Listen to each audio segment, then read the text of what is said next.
We are told that healing, enlightenment, or self-actualization is a place you can arrive at.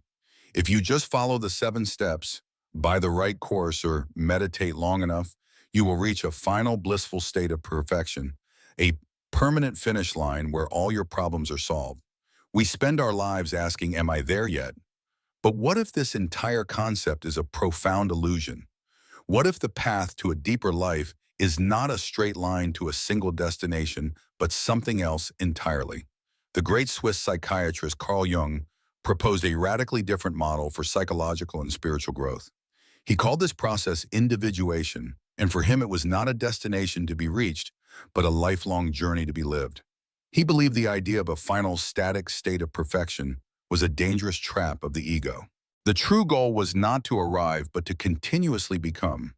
Today we will explore this powerful perspective. We will deconstruct the myth of the final destination and reveal why the true path of the soul is not a ladder, but a spiral. This is a journey to release yourself from the exhausting pressure of arriving, and instead to fall in love with the profound, beautiful, and never-ending process of your own unfolding. Before we explore why this journey is lifelong, let's briefly revisit what Jung meant by individuation. The word itself holds the key. The goal is to become an individual, literally someone who is undivided. It is the process of becoming a psychologically whole and complete person, distinct from the collective unconscious of your own unique nature. Jung believed that each of us is born with a unique psychic blueprint, like an acorn that contains the potential for a mighty oak tree. Individuation is the lifelong process of realizing that unique potential. It is not about becoming perfect, according to some external standard. It is about becoming more and more yourself in all your complexity. This means integrating all the disparate parts of your psyche. It is the conscious mind, the ego, building a relationship with the vast unconscious. It is acknowledging and integrating your shadow instead of pretending you are only your light. It is a man developing his inner feminine anima and a woman developing her inner masculine animus. It is learning to use all 4 of your psychological functions, thinking, feeling, sensation, and intuition, so you can navigate the world with a full set of tools. It is ultimately the process of shifting the center of your personality from the small, fragile ego to the deep, wise, and eternal self. This is not a simple process of self-improvement. It is not about adding new skills or habits. It is a profound alchemical work of becoming the person your soul intended you to be. And a work this great cannot be completed in a weekend seminar or a 10-step program. The modern self-help model often presents growth as a linear path. It's a ladder. You start at the bottom, you learn the lessons, you climb the rungs, and you arrive at the top. But anyone who has engaged in deep inner work knows that this is not how the psyche truly operates. The path of individuation is not a straight line, it is a spiral.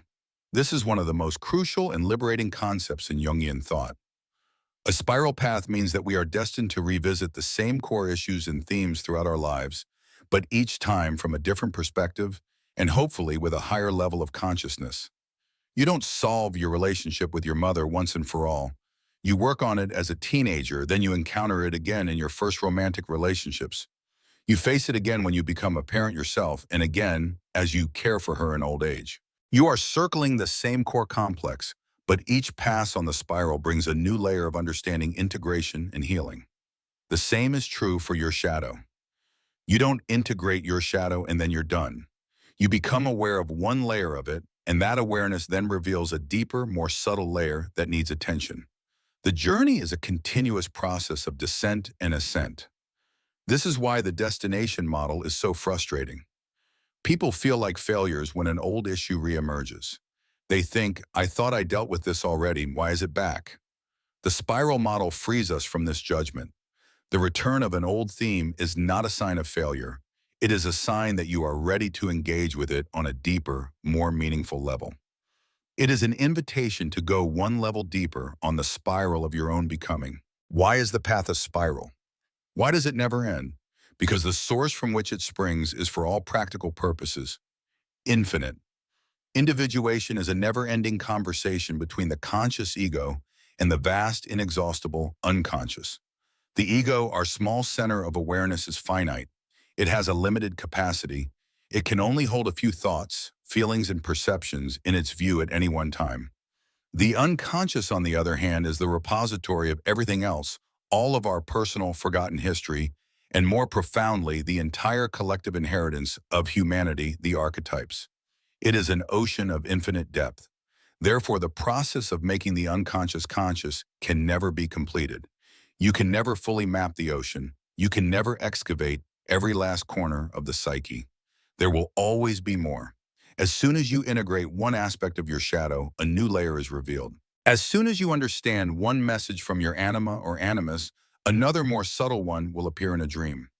This is not a design flaw. It is the nature of life itself. Life is a dynamic, unfolding process, and so is the psyche. The idea that you could arrive at a final state of complete self-knowledge is an illusion of the ego which desires a finished product, a final certainty. The self, the totality of the psyche, is not interested in being finished. It is interested in the continuous dynamic process of becoming. Therefore, a conscious life is not one where the conversation has ended. A conscious life is one where the conversation has become more intimate, more respectful, and more profound. It is accepting that you will always be a student of your own depths, a humble explorer on an infinite sea. This brings us to one of the most important distinctions in the entire Jungian worldview. The goal of individuation is not perfection, but wholeness. Our society is obsessed with the ideal of perfection. We are told to eliminate our flaws, to hide our weaknesses, to present a perfect, polished image to the world. We strive for a life without conflict, without pain, without darkness. But from a Jungian perspective, a perfect being would not be human. A personality without a dark side is not enlightened. It is flat, sterile, and one-dimensional. To be whole means to encompass all of life, including its imperfections. It means embracing the totality of your personality, your light, and your shadow. It means accepting your strengths and your weaknesses. It is the ability to be both strong and vulnerable, both rational and emotional, both disciplined and spontaneous. The individuated person is not someone who has eliminated their anger. They are someone who has a conscious relationship with their anger, able to use its fiery energy for good, rather than being possessed by it. They are not someone who never feels fear. They are someone who feels the fear and acts with courage anyway. Wholeness means holding the tension of the opposites within yourself. The Japanese art of kintsugi provides a beautiful metaphor for this. When a ceramic bowl breaks, it is repaired with golden lacquer. The cracks are not hidden, they are highlighted. The bowl is considered more beautiful and valuable for having been broken. The history of its wounds is now part of its beauty. This is the goal of individuation. It is to integrate your own cracks, your own wounds, your own darkness, and to realize that they are an essential part of the beautiful, complex, and whole tapestry of who you are. Why is this distinction between perfection and wholeness so important? Because the very desire to arrive at a final perfect state of enlightenment can be a subtle and dangerous ego trap. The ego by its nature loves goals, achievements, and completion. It wants to be able to say, I have done it, I have arrived, I am enlightened. It wants the certificate on the wall. This desire turns the spiritual journey into another form of acquisition, another mountain to conquer for the ego's own glory. A person caught in this trap can become what is known as spiritually inflated. They believe they have transcended their human flaws. They may adopt a persona of serene detachment, looking down on the messy emotional struggles of unevolved people. But this is not true individuation. It is simply the ego creating a new, more sophisticated and more convincing mask, the enlightened persona. The shadow in this case has not been integrated. It has been violently repressed. Jung was very wary of himself. He knew that any claim to perfection or completion was a red flag. It was a sign that the ego had taken over the spiritual journey and made it about its own aggrandizement. The truly individuated person is not the one who claims to have no shadow, but the one who knows their shadow intimately. The truly wise person is not the one who claims to have all the answers, but the one who is comfortable living with life's profound questions. The journey of the self is not about the ego achieving a final victory. It is about the ego learning a final and most crucial lesson, humility. It is the humbling realization that it is a small part of a vast mystery, a lifelong student in the great school of the soul. The idea that individuation is a lifelong process is beautifully mirrored in the universal archetype of the journey. We often think of life's great quests like the hero's journey as a single trip. The hero leaves home, slays the dragon, gets the treasure, and comes home, and the story is over. But a deep human life is not a single journey. It is a series of journeys. Each stage of life presents us with a new call to adventure. The journey of adolescence is to separate from our parents and form our own identity. The journey of young adulthood is to find our place in the world. The journey of midlife, as we've seen, is to turn inward and confront the unconscious. And the journey of later life is to find wisdom and prepare for the final mystery of death. Each of these journeys is a new spiral. Each requires us to leave a familiar shore and venture into the unknown. Each requires us to confront new dragons, new fears, new challenges, new aspects of our shadow. And each journey, if undertaken consciously, allows us to bring back a new treasure, a deeper self-knowledge, a new strength, a greater wisdom. Life is constantly presenting us with new material from the unconscious to be integrated. A person who has successfully integrated their personal shadow might then be confronted with the challenge of understanding their anima or animus. A person who has come to terms with their mother complex might then find they need to work on their father complex. Because the unconscious is infinite, the potential for growth and discovery is also infinite. The goal is not to stop questing. The goal is to become a more skilled and conscious traveler, ready to answer the call whenever it comes, equipped with the wisdom and resilience gained from all the journeys that came before. If individuation is not a final destination of perfection, what does it actually look like in a real person's life? What are the practical, observable signs that someone is walking this path? It is not about levitating or having a permanent halo of light. The signs are far more subtle, human, and grounded. The first sign is resilience. An individuated person is not immune to life's hardships, but they bounce back from them more effectively. Their center of gravity is internal, so when the external world shakes, they do not collapse. They can feel pain deeply, but they are not destroyed by it. The second sign is self-acceptance. They have a high tolerance for ambiguity and paradox both in the world and within themselves. They are less judgmental of themselves and consequently less judgmental of others. They have a sense of humor about their own flaws. The third sign is more authentic relationships. Because they are no longer projecting their own unconscious material onto others as heavily, they are able to see people more clearly for who they are. Their relationships are based less on neurotic need and more on conscious choice and genuine connection. The fourth sign is a strong sense of personal meaning. They are guided by an inner compass of values. Their life feels purposeful even if their work is simple. They are living their own life, not the life that was prescribed for them by others. The fifth and most important sign is the ability to hold the tension of the opposites. They can be both strong and gentle, both serious and playful, both disciplined and spontaneous. They no longer live in an either-or world, but have embraced the both-and reality of a whole human being. These are the real fruits of the journey, not an escape from the human condition, but a deeper, richer, and more conscious participation in it. How can we cultivate this mindset? How do we shift from the frustrating chase for a destination to a joyful participation in the journey? It requires a fundamental change in our inner attitude. The first practice is to embrace the process over the outcome.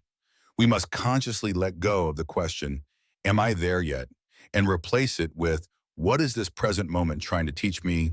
When you find yourself struggling with an old pattern, instead of judging yourself for not being healed, yet ask with curiosity, here is this theme again. What new aspect of it can I understand this time? This shifts your perspective from one of failure to one of discovery. The second practice is radical patience and self-compassion. The psyche has its own timeline. You cannot force the soul to grow any more than you can force a tree to grow faster by pulling on its branches. The work of individuation requires immense patience.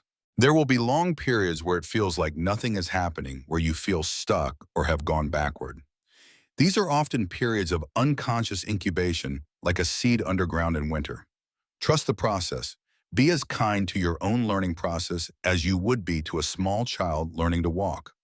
The third practice is to trust the wisdom of the unconscious. Learn to honor your dreams, your gut feelings, and your synchronicities. See them as a reliable compass guiding you on your unique path. The ego likes clear linear maps, but the soul navigates by stars, by whispers, by the language of symbols. Learning to trust this non-linear guidance is essential. By adopting these attitudes, you change your relationship to the journey itself. It is no longer a problem to be solved, but a mystery to be lived. In the end, the realization that individuation is a lifelong journey is not a sentence to endless, frustrating work. It is the ultimate liberation. The destination model, the myth of arrival, is a creation of the anxious ego. It creates a constant pressure, a perpetual feeling of not being there yet, a fear of failure. It turns the spiritual life into another stressful performance. But the spiral path, the journey without end, is the path of the self. It frees you from the need to be perfect.